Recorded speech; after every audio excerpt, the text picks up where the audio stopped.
It's Artifacts, a show that brings the arts in the Twin Cities to you.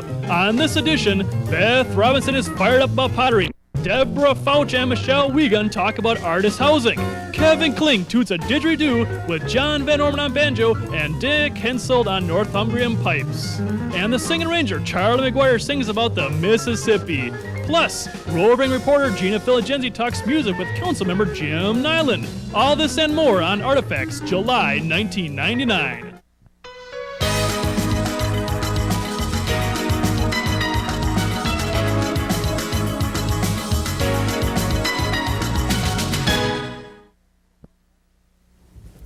Hello and welcome to Artifacts, the show about the arts in the Minneapolis area.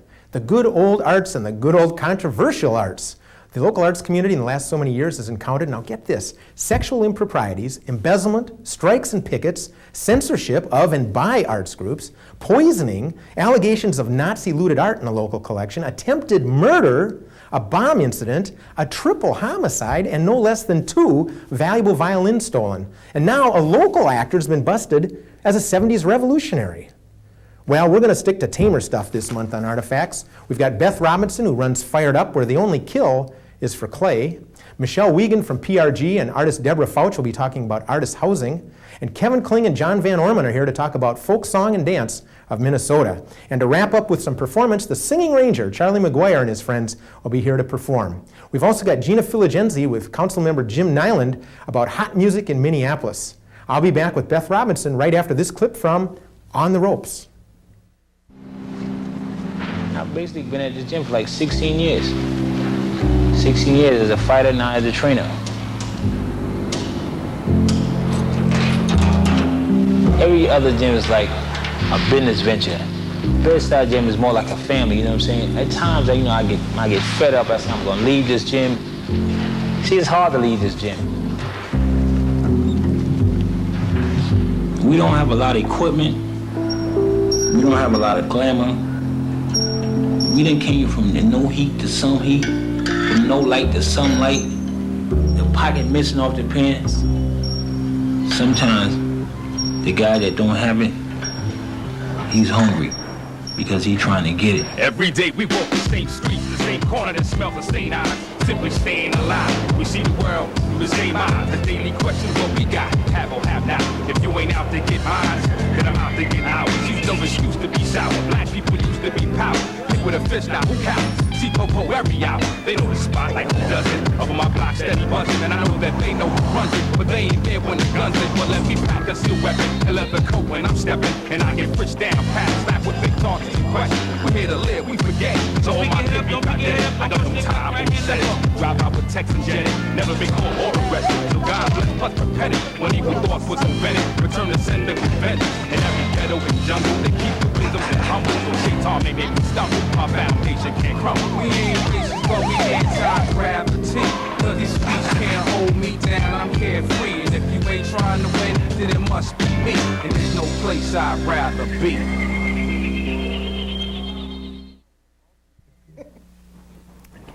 Well, what we just saw was an all-too-short clip from a movie called On the Ropes. It's an award-winning film about 3 boxers all at a pivotal moment in their lives. And that movie's part of the Docker's Classically Independent Film Festival, showing at the Walker Arts Center the last 2 weekends in July. And by the way, local filmmakers also will be screened at that festival. Well, next, my first guest is a woman named Beth Robinson, and I'm excited to have her here because she's the proprietor of an interesting business called Fired Up. Beth, glad to have you here. Nice to be here. And very sincerely, when I first heard about this from a colleague, I don't think anything else like this exists in the Twin Cities. Could you just tell me and our viewers here what Fired Up is as a business? Sure. The main purpose for Fired Up is to provide a facility for people who do pottery as a hobby to those that are trying to develop their own clientele for their pottery. And we have several gas kilns, electric wheels, electric kilns, glazing materials. So what they become is a member, and then they have access to the equipment. That sounds like a great resource, and I'm assuming that you didn't just wake up one day and say, there are potters out there who need this.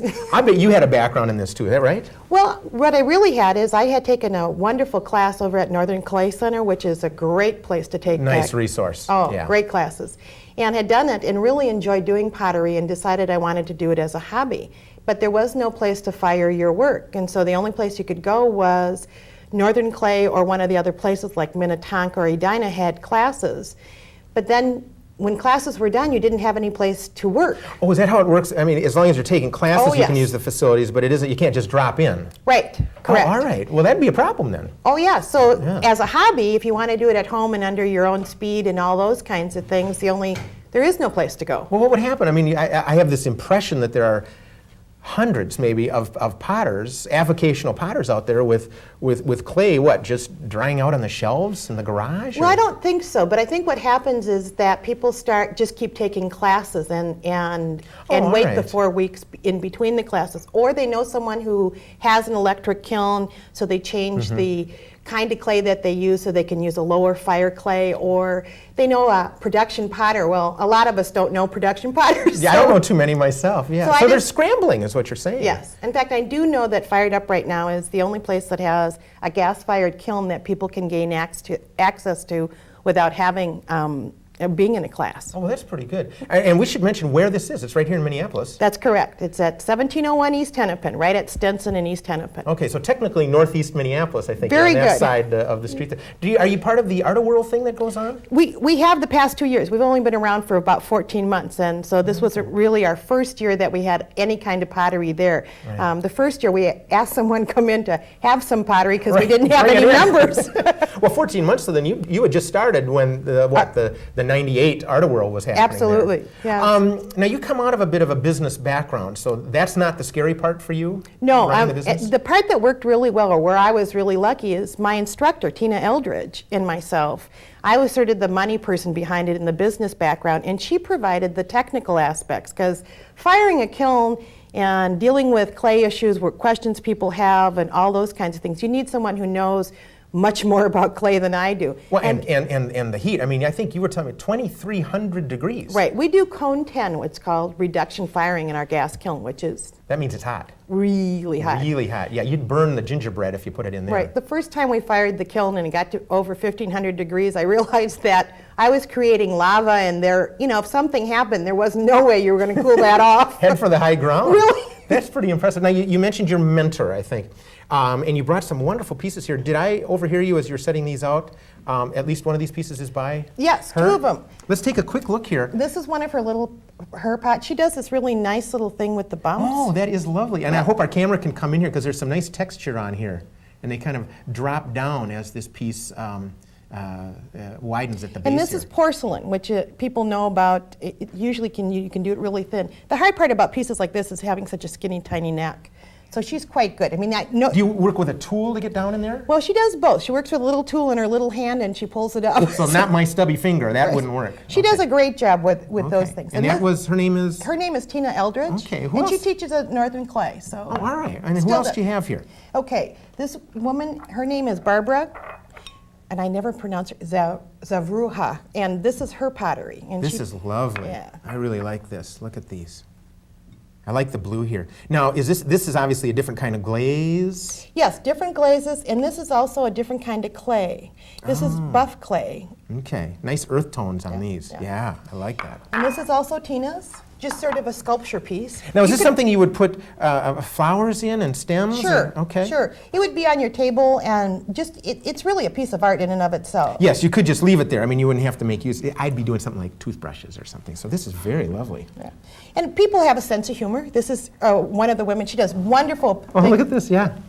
This is great. Yep, Little tail here. yep. And it's sort of a sense of humor kind of, it makes me smile. That's why I brought it. Well, and it makes me smile. And one of the questions I just realized, you have some smaller pieces, such as this, one of these you just showed, and then something taller like this. Is this a problem in your kiln? I mean, what's the capacity of your kiln? Oh, our kiln is a 40 cubic. Oh, okay, so you can load that Right, up. we have what is called a car kiln, so the whole front door pulls out and then you load it up.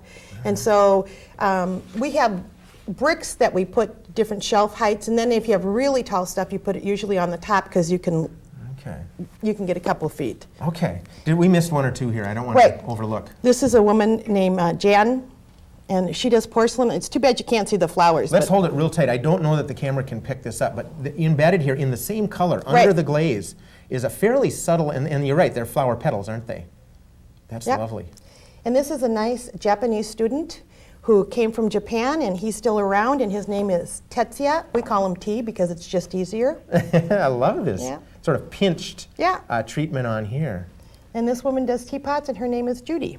Oh, how nice. And again, a little speckling there, a little spotting. Yep. I just love that because there's a little sense of whimsy to it. Well, in most what you'll find, we have now 38 studio members that pay basically a fixed fee per month to use the studio, and they all do different things. So what's really fun about the place is that you've got a lot of different variety. When I started it, I had no intentions of being involved with like retail sales or those things, but we have started to sell the pottery. So. Oh, is that right out of Fired Up? Yes. Oh, that's a nice service as well to these people then. Well, part of it is, like most things, it's a progression. You know, people start out making things, and then you do end up with a lot of pottery, and so, you got to move it a little bit somehow. And the fun part is when someone like Judy or any of us sell a piece of our own stuff to who's not a family member, you feel really happy. Well, it's a victory, and that's great, because as you say, most of these people are not professional per se. No, not They're doing yet. it for the love of the work. And the craft. I know one of our later guests, I think Michelle Wiegand, who's going to be on later in the show, she is a potter, and so she's excited by this sort of thing. A couple of questions come to mind. 2,300 degrees, you're dealing with a large area, a lot of heat. Is it inherently dangerous, or is this just so well controlled by the construction that it's not a problem? It's not a problem. We have 2 gas jets, and there's no gas under pressure, which would be the problem. And basically, the kiln is built out of what they call fire brick. So it withstands a lot more heat than that. And then we have a chimney that basically brings the heat up. So, so yeah, by the time it gets about 6 feet above the kiln, it reduces, I don't know how many degrees, but by the time it vents, you could probably, I don't know if you want to put your hand on top of the vent, but. I wouldn't choose. No, I might watch someone else. And then for the roof, we have an extra protection. It's called a thimble, which has asbestos in it so that you don't dry out the roof over a period of time. And we had inspectors come in to make sure that we did it right. Something else I learned in talking with you is that, and this goes back to the availability of such a facility, is what you're saying, is basically the differences between institutional uses, you know, at universities and schools or Northern Clay Center. Is there anything else like what you've done? I know you're pretty unique. You are unique in this area. Thank anything you. else, and your business too. Is there anything else like this elsewhere in the country? Have people responded to this kind of need? I think part of it is, part of the reason I did this is, again, I have a business background. People are now aging and having, their young children are now older and being able to take care of, so they have free time and have a disposable income. And so they are looking at things to do with that time that they enjoy and to get back to the arts. So I think we're just at the beginning of where you're going to see more of those kinds of things happen, because there are people out there that can do it now. Right, and they need a place to go. And I know there's a place in California, and I've heard of some place in Connecticut, but those are only 2 I've heard of. Long treks. Very long. Beth, we're just out of time, but I'm sure there's a phone number people can call. Yes, And that is? 612-852-2787 or 612-852-ARTS. Oh, that's a nice acronym. That's great. Beth Robinson, Fired Up. Thank you very much. Thank you. Great. Well, we'll be back in just a moment to do our monthly news bits about the arts here. But first, we're going to go and hear from Gina Filigenzi, our roving reporter, talking with Councilmember Jim Niland about hot music in town this month. Gina, she's on the loose. Stay tuned. Thanks, Phil. I'm standing just outside of Lee's Liquor Lounge, one of the many fine live music venues in the city of Minneapolis, and I'm joined today with a very special guest. He is an avid live music supporter and fan, and he is also one of our very own city council members, Minneapolis City Council member from the 6th Ward, Jim Niland. Hey, Gina. Hi, how are you? Very good, very good. Thank you for joining us today. Of course, thanks for having me on Artifacts. You're welcome. So let me ask you, council member by day. Rock and roller by night. Exactly. How did you get into it? Well, sure. Well, fortunately, I grew up in a family that was into music. My dad was really into jazz and blues. And I was fortunate enough that I was in college. I worked as a roadie for a while. I worked for Sire Records and Rough Trade Records, so actually roadied for bands, helped put together concerts, that sort of thing. So always been very into music. It was up to me. I'd see a band every night. Of course, that's tough to do given anybody's job, but I just love music. It helps keep me sane. And tell me, me, what are some of your favorite spots to listen to live music? Some of the best venues in Minneapolis? Well, of course, Lee's. I mean, that's the Minneapolis Roadhouse. If you like alternative country, Americana, whatever the word is, it's the place to come. The owner, Lucerian's just a great guy, real character. And Nate Dungan, who's the leader of Trailer Trash, who plays here every Wednesday, books the joint. So just a tremendous place to come. And if you like to dance, swing dance, of course, it's a fun place to come every Wednesday. Trailer Trash is here, and a lot of swing bands come and play through here. So that's one of my favorites. And of course, First Avenue and the 7th Street entry, again, another landmark. Steve McClellan runs that place, and again, they bring in national bands, tremendous bands all the time. So that's one of my favorite places. And I'd say another one, of course, would be the 400 Bar. Bill Sullivan runs that place on the West Bank, and again, another premier place to see music in town. So just off the top of my head, those are a couple favorites, but of course you got Mario's Keller Bar, you got Mayslack's, you got so many other great places in town to see music. So give us the inside scoop here. What are the must-see acts, the up-and-coming shows, the hot picks for the month of July? Sure. I would say Sunday, July 25th, probably my pick of the month would be Chiba Mato, great Japanese band, are opening up for Luscious Jackson at First Avenue. So that's definitely a good one to see. If you like jazz or Brazilian jazz, Caetano Veloso, who was a big figure in the Brazilian New Song movement, is going to be playing at Northrop on Monday, July 12th. And then, of course, right in early August is Cedar Fest, which is always fun. Often good bands play there. I remember one year Yola Tango played, one of my favorites. The Meat Puppets, of course, plays the huge show there a while back, so that's always a fun place to catch music in early August, too. Okay, so what is your favorite? Oh, gee, in terms of local bands, 12 Rods are one of my favorites, really the future of pop music in a lot of ways. Very tight band, one of the best live bands. The legendary Jim Reeves Group, one of my absolute favorite local bands. I like Suck Patch a lot, which is kind of a local hip-hop combo. If you like the Beastie Boys, a little bit more melodic, a little more danceable. And one of my favorite ones from around Minnesota is Low, just a tremendous band from Duluth. Kind of like the Velvets at their mellowest, with a little Joy Division and Flying Saucer Attack mixed in. So those are probably some of my favorite local bands right now.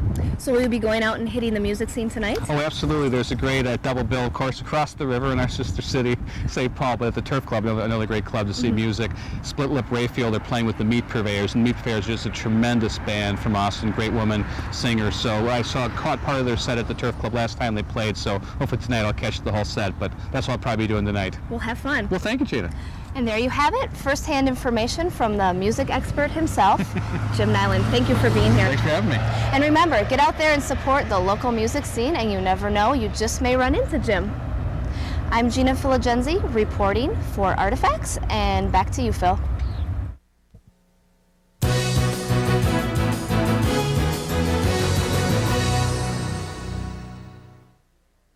Well, thanks, Gina. That was a nice report, and we'll be having Gina on future Artifacts shows out and about. Now for some Artifacts national and local arts news. The National Endowment for the Arts announced last month that Vanessa Wang has been named a Director of Presenting and Multidisciplinary Arts. She'll be in charge of the NEA's work with presenters, local arts centers, and other community-based arts organizations.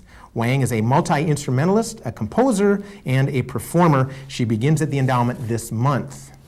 1 million artists marching on the Avenue of the Arts. Here in Minneapolis? No, not along the new corridor designated in our town, but rather in Philadelphia. A call is out for a 1 million artists march on the Avenue of the Arts on Saturday, July 17th in the city of brotherly love. Part of the mission is to call to action artists of all mediums and disciplines. Organizers hope to take to Congress 1 million signatures, all supporting arts curriculum, just as a first step to their effort. They do have a website, by the way, millionartistmarch, that's one word, .com, millionartistmarch.com. And if you're a fan of musical theater, a major exhibition of interest will be in town here in Minneapolis this summer. Red Hot and Blue, a salute to American musicals, opens July 17th at the downtown Minneapolis Public Library. Billed as an entertaining look at the evolution of musical theater, the display includes kiosks, posters, photos, and interactive video. This free exhibition was developed by the National Portrait Gallery, the National Museum of American History, and the Smithsonian Institution. You can see the exhibit during regular library hours, July 17th through August 17th. And that's the Artifacts news bits for July. And I'll be back to talk about artist housing in South Minneapolis right after this art quote.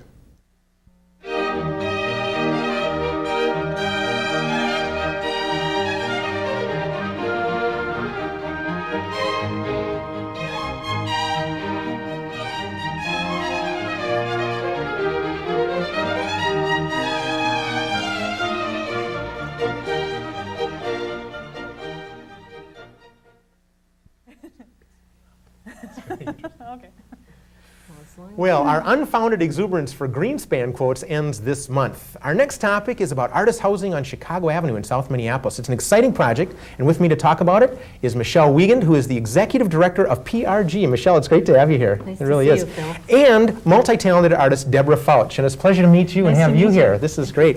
Artist housing, I know in the 80s, when I was working with the Minneapolis Arts Commission, there was a big topic. You know, a lot of artists in the Twin Cities, and they need a place to live and to work. And so artist housing really started percolating as a topic. And I think in those days, St. Paul actually kind of led the charge. But I understand in talking with you two that some neighborhood people came up with an idea a while back to maybe create some artist housing in South Minneapolis. Deborah, could you give us a little bit of the origins as to how people started talking about this notion?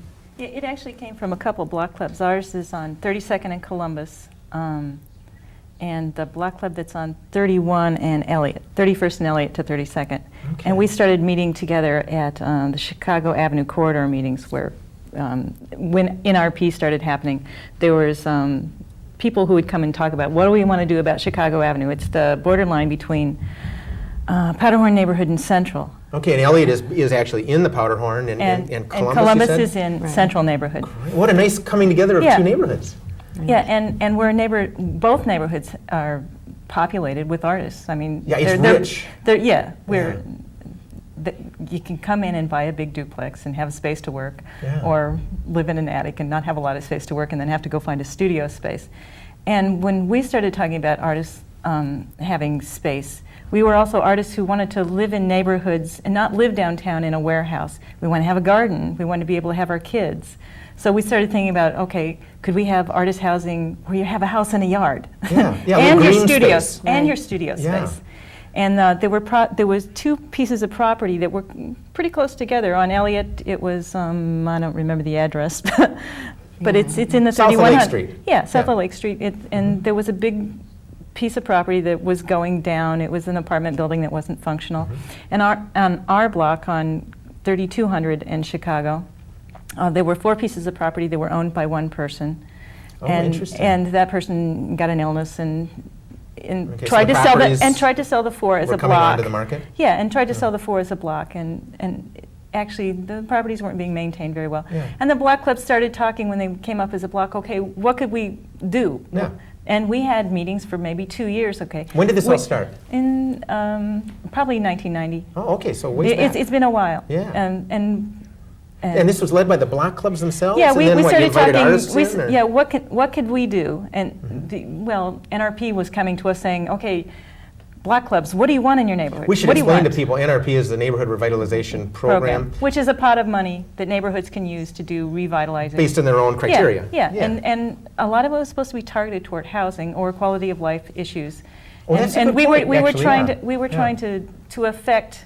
We could see that little slot of housing needed some attention. Right. We're actually around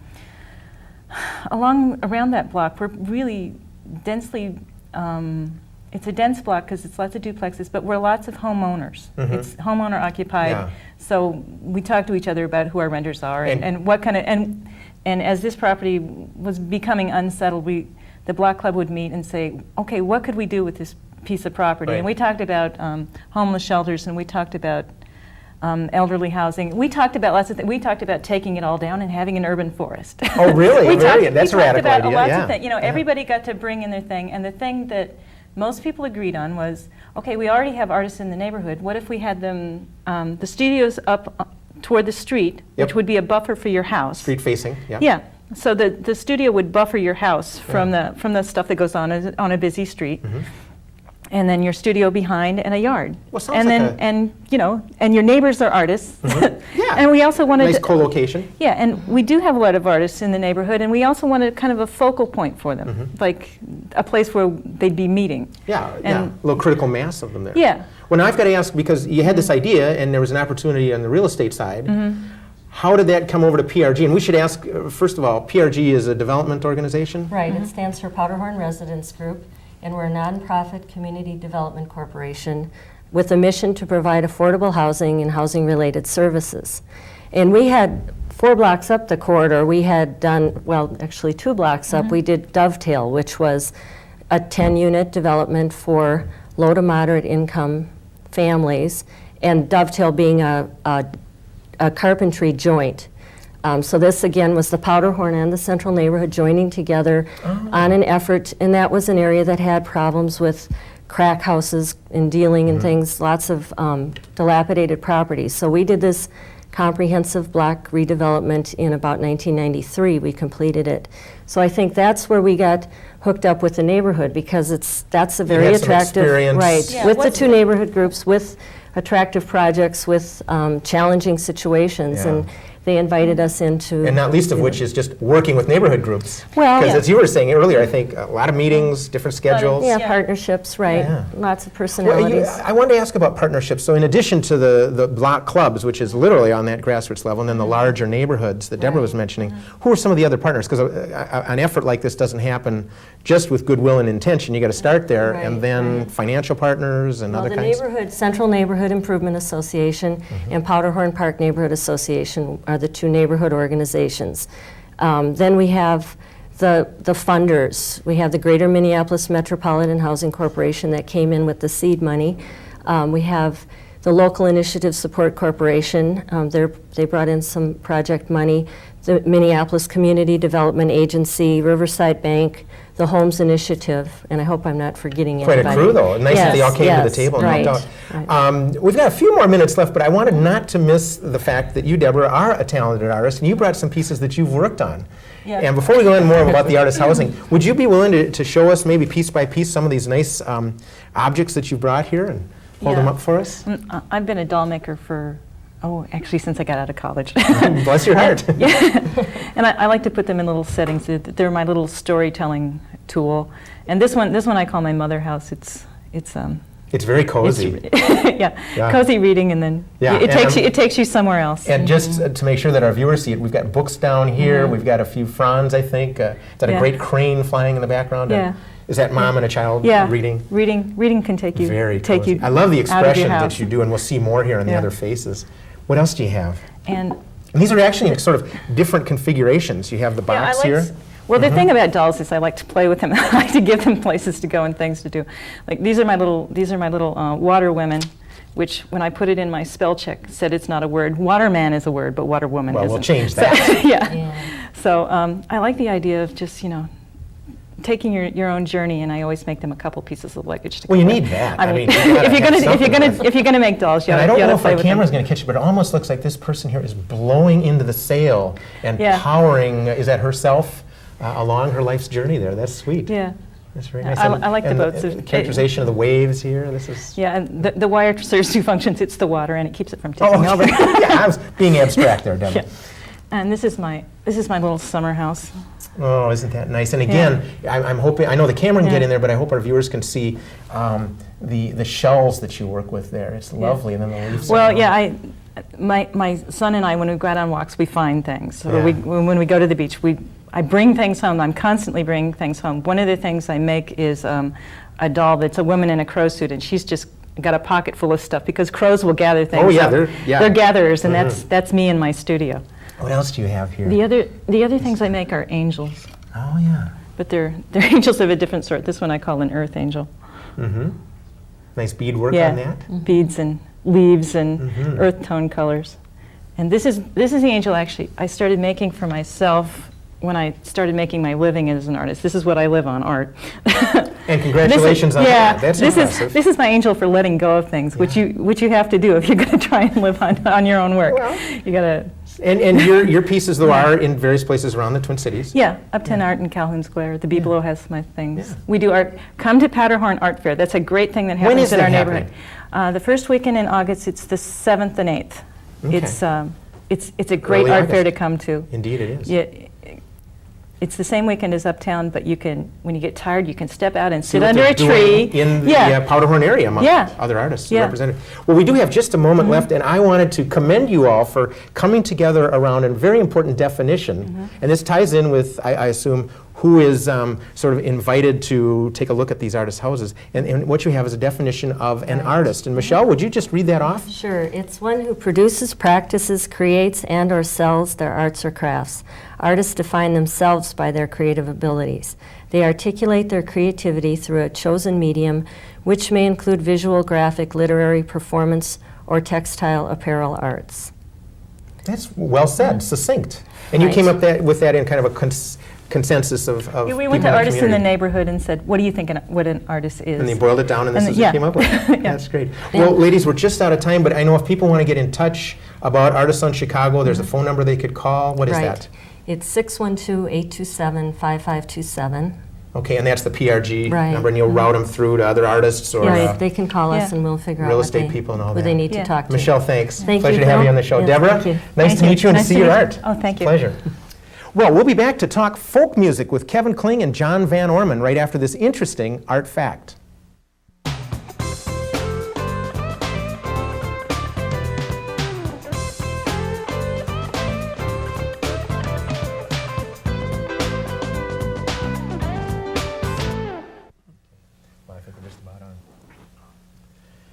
Well, we shouldn't be surprised at the amount of participation in the arts here in Minnesota. And part of that is folk music and dance. It's big here in the Gopher State, and there's a new organization in town to help promote that, Folk Song and Dance of Minnesota. And with me to talk about that is Kevin Kling, who is a member of the board. That's right. High time they got you on one of those I know, boards. that's right. And John Van Orman, also on the board, and a well-known musician and performer here in the Twin Cities. Thank you both for being here. Thank you. And thanks for the lead on this, because it really is a new organization. How old is this? It's been organized in the past year. Okay. Though members have been involved in organizations that have been around the cities for some years. Our director, Deborah Martin, is the founder of the Cedar Cultural Center, for instance, and was also the artistic director of the Minnesota Folk Festivals in the 70s. Minnesota Star, I think, was the organization That's he was right. involved in. Yeah, absolutely. A couple hundred years ago, yeah. And it isn't as though there hasn't been great folk music going on for generations in the Twin Cities, the upper Midwest. Oh, Minnesota's a wonderful place for folk music. I mean, there's a great tradition of that, and we have performers like John Kerner here, and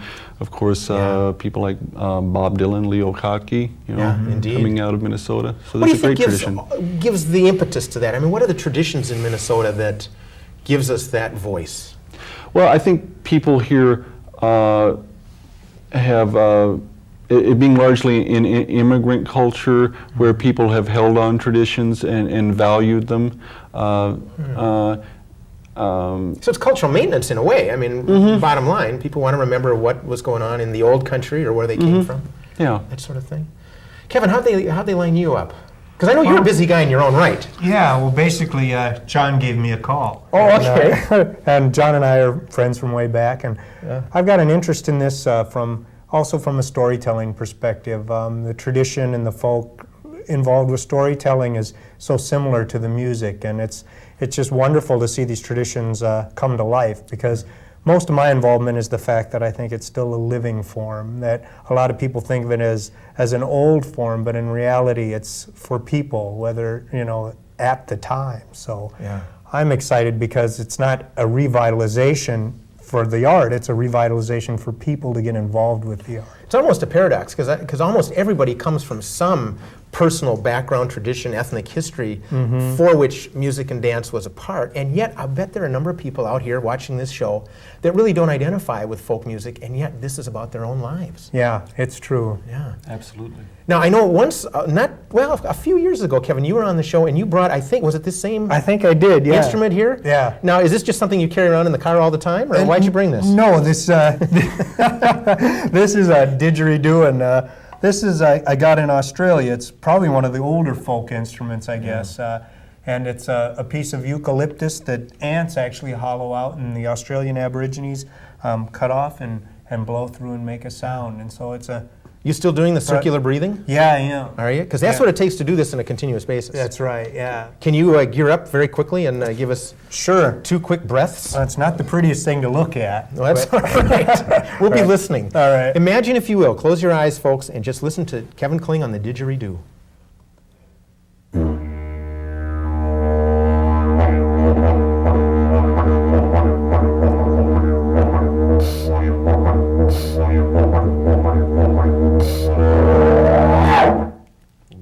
they came running. They do. That's nice. Thanks.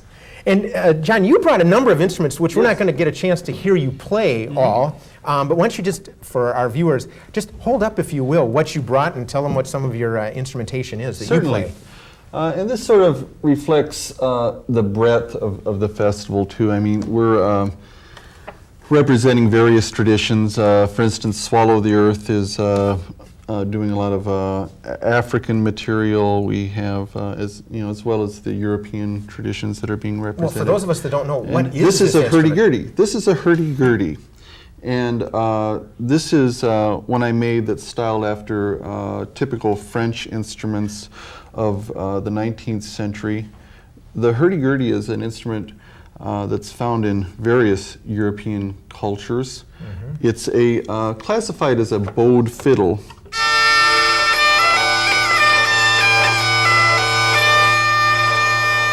Well, and I'm impressed. You made this, you said. Yes. Very impressed. I love the wood. That's a beautiful piece of work that you did there. I want to get to some other actual Certainly. played music, but you also have a couple of other instruments that I think you're very well known for. Yes, this is a gut-strung banjo, a banjo unlike the sort of steel-strung, brash and loud instruments. Dueling banjos, that these kind of days. thing. Yeah, this is more in keeping with the banjo's origins as an African-American folk instrument. The banjo is likely to have descended from African string instruments that were brought to the United States via the West Indies. Very interesting. And this, of course. And this is a concertina. There are a variety of instruments that are called concertinas. Sometimes here in Minnesota, button accordion players call their instruments concertinas. This is an Anglo concertina. People might be familiar with this as an instrument that's associated with 19th century sailors. It's sort of the as a little hornpipe stereotypical or instrument. something. Exactly, yes. Well, it's a beautiful instrument. Again, very dramatic with the cuts here and things like that. Well, tell you what, why don't we take a quick break and go to a clip of a colleague of yours, Dick Hensold, Yes. whom we recorded earlier playing, and clue me in here, John, he's playing a whistle? The Northumbrian small pipes, which are Pipes. a bagpipe from the north of England. Oh, wonderful. Okay, Dick Hensold, we'll be right back.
Well, thank you, Dick. A pleasure to have you playing here for our Artifacts viewers. And of course, one of the things that you all do with the new organization is put on events. And there's a big one coming up. What's the date and where is it? On the 17th and 18th of July at the Midway Stadium, where the Saints play. Oh, sure, over in People will be St. Paul. familiar with that, yes, in Yep. St. Paul. It's the Midway Folk Festival. It's the first of what will be an annual event. We're really excited about it. Well, I saw your lineup, It's John. incredible. It's incredible. You want to rattle off just a few names here? Well, among others, there's Dick will be playing, Lou Killen, who's from England again, an excellent world-class singer of traditional song, John Kerner, Charlie Maguire, who I understand is going to be visiting you. He's on this our show. That's right. Eric Peltonimi, and many others. And it really reflects just what a wealth of traditional singers and performers and musicians we have here in Minnesota. It's incredible. Well, congratulations on that. I think we can't get enough venues open for this kind of music because it's around, but as I know you and I were talking once, Kevin, we got to get this marketed better. We got to get the word out and let people know the talent that's here. It's amazing what's in this state. It's just amazing. I mean, it seems like the world knows more about us than we do in a lot of ways. And so to bring this stuff home is just, people are going to be floored by the talent. Now, you're both on the board. How large a board is it? Is this one of those 512 member boards, or is this a small? No, it's small and growing. But it's a really nice board. Wonderful people. Peter Yarrow from Peter, Paul, and Mary is on our board. He's been very active, very helpful. And of course, Peter's been associated with the folk music scene nationally and internationally for years. He's involved in other festivals in other parts of the country. So he's a real valuable resource for us. Well, that's great. Let's take another break. And again, earlier, John was nice enough to pick up an instrument and do a tune for us. And that tune is? I'll be doing an American folk song called The Cuckoo. Okay, that sounds great. So again, let's take a listen here to John Van Orman.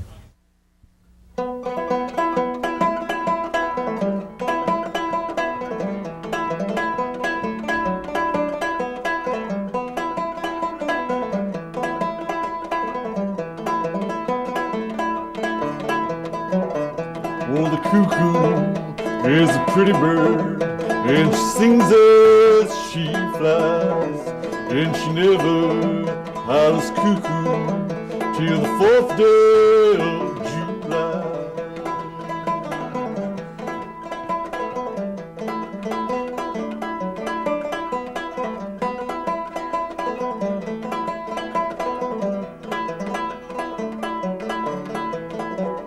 Jack of diamonds, don't I know you of old?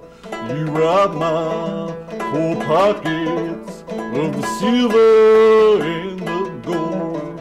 And the cuckoo is a pretty bird, and she sings as she flies, but she never hollers cuckoo till the 4th day of July.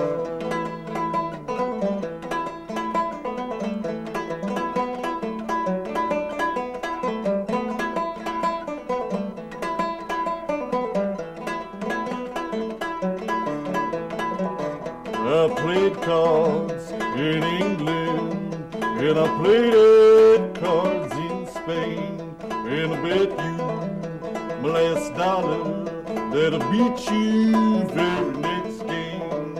And the cuckoo is a pretty bird, and she sings as she flies, but she never hollers cuckoo till the 4th day of July.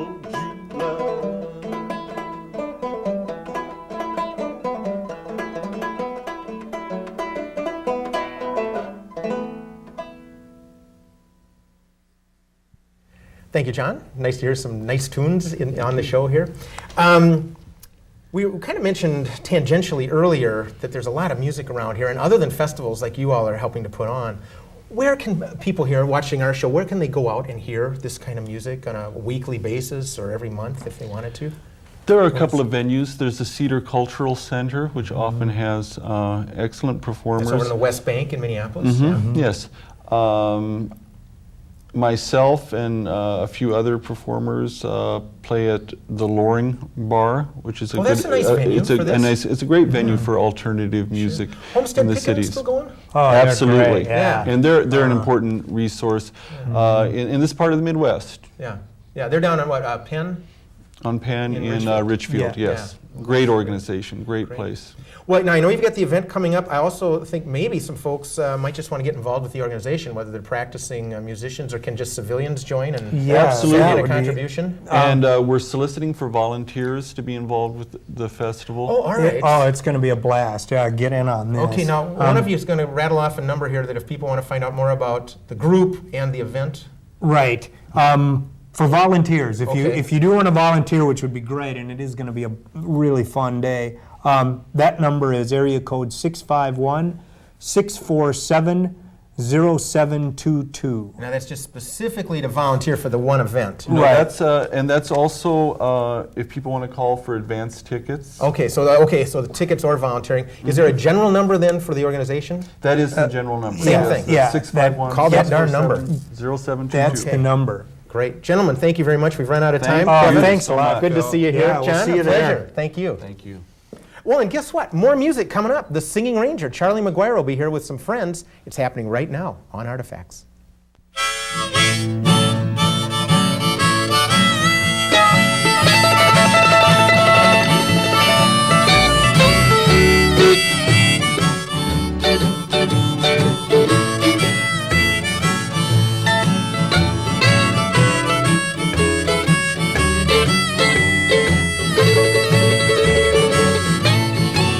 Heard about her in a song, read about her in a book. Go down to the riverbank yourself and take a look. Go down, take a look at that river. Go down. I'll introduce you to her. Big River, Mississippi, surely is a friend of mine. Big River, Mississippi, she's white and fair, but behind a big city she gets lost down there. Go down, take a look at that river. Go down. I'll introduce you to her. Big River, Mississippi, surely is a friend of mine.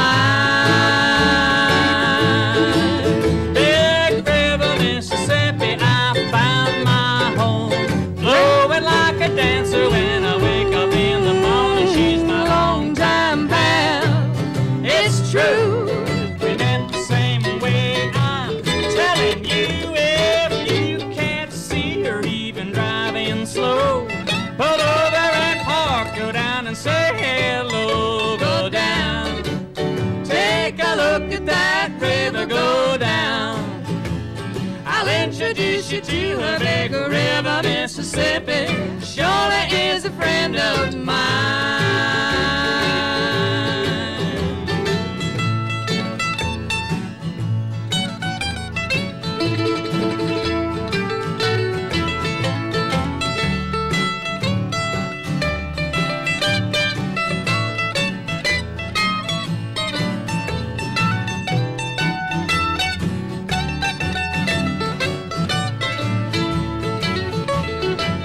Big River, Mississippi, I found my home, graceful as a dancer when I wake up in the morning. She's my longtime pal.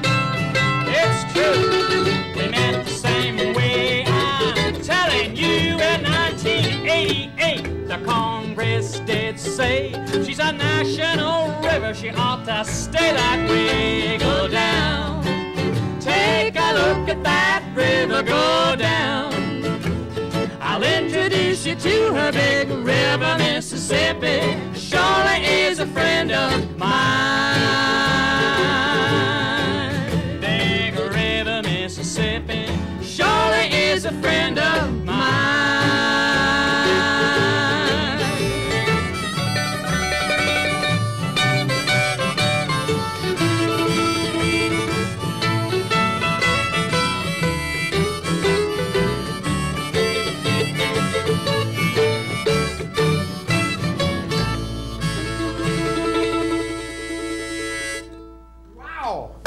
That was nice. Charlie There you Maguire. are, Phil. Yes, wonderful tune. Good to see you. The River. Who wrote that song? I did. That's Singing an original. Ranger. Singing Yes, Ranger, yes. Charlie Maguire. Hot music. That's great. Who you got playing with you here? Right over here, this is Gordy Abel on the bass. How do you do, Gordy?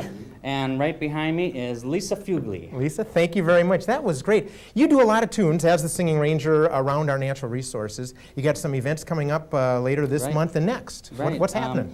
This month, Lisa and Gordy and I are at Elliott Park for their summer concert series. That's just not far from our studios here. That's right, and that's early in the month of July, Right, so some of our that's, viewers July might. 7th. Yeah, but then in the month of August, you got a couple of great sounding concerts. Right, and then we go on to the Lake Harriet Band Shell. That's August 6th.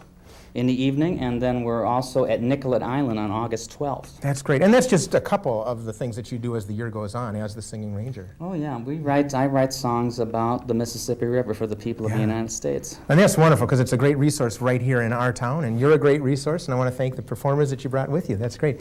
Charlie, there's a phone number people could call if they wanted to get more information about you and some of the events that you're part of. Right, please call the National Park Service at area code 651-290-4160. Okay, Charlie Maguire, the Singing Ranger. Now you folks stay tuned because we'll be back to wrap the show right after a look at a workshop that happened last month at an urban retreat for arts and education, part of the Annenberg initiative. Stay tuned. Without me? Oh, no. 1, 2, here we go. 1, 2, 3, and back. 1, 2, 3, and stop. 1, 2, 3, 4, and 1, 2, 3, and back. 1, 2, 3, and 1, 2, 3, 4. This works good for this. Same arm and leg. 1, 2, 3, 4, and 1, 2, 3, 4, and 1, 2, 4, and 1, 2, 3, 4, and left. 3, 4, and 2, 3, 4, and 1, 3, 5, 6, 7, and 8. Okay, try it again. Right away. 1, 1, 2, 3, 4. Back. 2. And turn. 2. Back. 2, 3. And gallop. Yeehaw! And 1. And a 1, 2, 3, 4, and 1, 2, 3.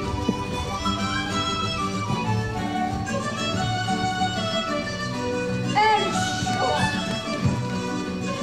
could be fast, could be slow. And blowing back. And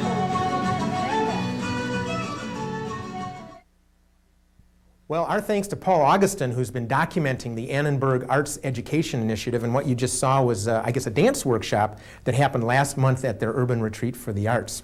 At this point in the show, we usually do a little bit of chit-chat here. Wanted to announce that the Brave New Workshop down at Calhoun Square has a show up, a new show called Got Apathy, or We Are Now Serving Beer and Wine. I think that's part of the title. And the reason I think this is very important is this is a landmark. This is their 225th comedy review. So congratulations to those folks, founded, of course, by Dudley Riggs in the 1950s. Another interesting and geographically centered event is happening at Intermedia Arts on Lyndale Avenue South. It's their annual Minneapolis 55408 exhibition. They have 2- and 3-dimensional art. They've got film and video and multimedia works. And it features artists from our own backyard, folks that live in that zip code, 55408. That runs July 4th through August 15th. And I just think that's a neat concept for an exhibit. Also, an interesting and good-sounding play here, written and performed by Edgar L. Davis, called Island of Mirrors. Buffy Sedlacek is the director. It's going to be at the Loring Playhouse. It looks like for 2 performances only, July 20 and 21st. The name of the show is Island of Mirrors. I believe it's a reprise. He did this once before. Now, our last point I wanted to bring up here, I was going through one of those hospitality journals you do, and there was an ad. This has nothing to do with the arts. There's an ad for Lakeville, which is, I think I have a brother-in-law out in Lakeville, and they have a wonderful little ad here that talks about, come out here, hold your meeting in Lakeville. Fair enough, but if you read the very end of the ad, it says Lakeville, conveniently close, safely south. Safely south? You know, like south of St. Paul maybe, west of Wisconsin. What the heck do they mean, safely south? Gone south maybe. I don't know about that. Now, next month on Artifacts, we're going to talk with some folks about the Open Book. That's the name, I think it's the new name of the new Literary Arts Center that's going up in the next couple years on Washington Avenue in downtown Minneapolis. And a reminder, get your pencils out because at the end of this show, we've got our calendar of events. Great things going on. We'll see you next time on Artifacts. I'm Phil Lindsay. See you soon.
Every day we walk the same streets, the same corner that smells the same eyes. Simply staying alive. We see the world through the same eyes. The daily question, what we got, have or have not. If you ain't out to get mine, then I'm out to get ours. These numbers used to be sour. Black people used to be power.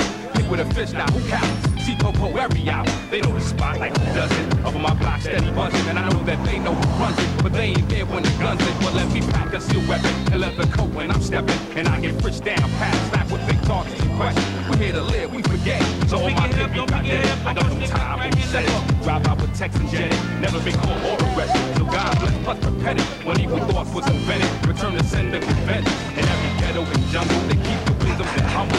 Shaitan may make me stumble. My foundation can't crumble. We ain't